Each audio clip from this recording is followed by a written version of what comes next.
समुद्रगुप्त के बाद गुप्त साम्राज्य में एक शासक होते हैं चंद्रगुप्त द्वितीय, जिन्होंने विक्रमादित्य की उपाधि धारण करी। इन्हें हम चंद्रगुप्त विक्रमादित्य के नाम से जानते हैं। इनके अन्य नाम की बात करें तो इनके अन्य नाम में आ जाएगा आपका देवश्री, देवगुप्त, और देवराज। ये इनके अन्य नाम हैं। अब इन्होंने जो है मैरिज डिप्लोमेसी करी, जैसे मैंने शुरुआत में बताया। तो देखिए यहाँ पर इन्होंने अपनी बेटी प्रभावती का विवाह दक्कन के वाकाटक वंश के राजा रुद्रसेन द्वितीय से करा दिया था। और आप देखोगे कि चंद्रगुप्त विक्रमादित्य ने नागवंश की जो राजकुमारी है, नागवंश की राजकुमारी क्या नाम है उनका, कुबेर नागा से विवाह किया। अपनी बेटी प्रभावती का विवाह वाकाटक के राजा रुद्रसेन द्वितीय से कराया। और यही नहीं, ये अपने पुत्र कुमारगुप्त की शादी जो है कदम्ब वंश से कराते हैं। तो अब सोचिए कि ये जो शादियों का सिलसिला चल रहा है, ये केवल शादियां नहीं हैं, आपसी राजनीतिक संबंध भी हो रहे हैं, सामरिक संबंध भी इससे जुड़ रहे हैं। अगर एक दूसरे पर हमला भी होता है तो एक साथ ही लोग खड़े हो जाएंगे।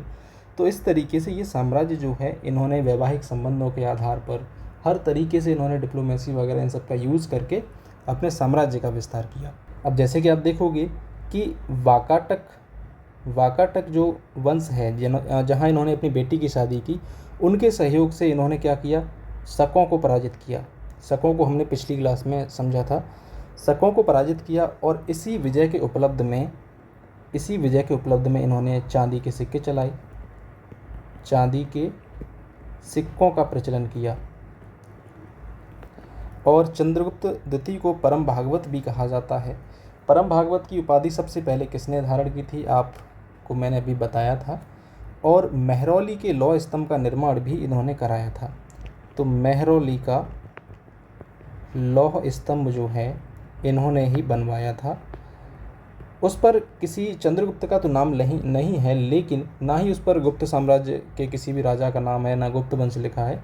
लेकिन इस लौह स्तंभ में चंद्र नाम यूज़ किया गया है, जो माना जाता है कि इन्हीं चंद्रगुप्त विक्रमादित्य से जुड़ा हुआ है। इन्होंने शकों को हराकर पश्चिमी मालवा गुजरात पर कब्जा किया और चांदी के सिक्के चलाए। मेहरौली के स्तंभ के बारे में हमने जान लिया और सिंह विक्रम और विक्रमादित्य की उपाधि भी धारण करी। इनके राजकवि का नाम है शाब और इनके दरबार में 9 विद्वान रहते थे। उनके बारे में समझिए। उन्हें नवरत्न कहा जाता था। तो ये जो नवरत्न हैं ये हैं, पहले हैं कालिदास महान कवि, इनके नाटक का नाम है अभिज्ञान शाकुंतलम, मेघदूतम। और दूसरे हैं धन्वंतरी, जो चिकित्सा से संबंधित थे। बारामिहिर खगोल शास्त्री थे। अमर सिंह हैं, इन्होंने अमरकोश को लिखा था। वेताल भट्ट मंत्र शास्त्र के जानकार, जो जादू टोने के जानकार थे ये। वरुरुचि व्याकरण और प्राकृत प्रकाश के लेखक। शंकु की बात करें तो शिल्प शास्त्र और वास्तुकला के विशेषज्ञ। घटकर पर मूर्तिकला और कविता के ये माहिर थे। और क्षणपक हैं ज्योतिष शास्त्र के विद्वान।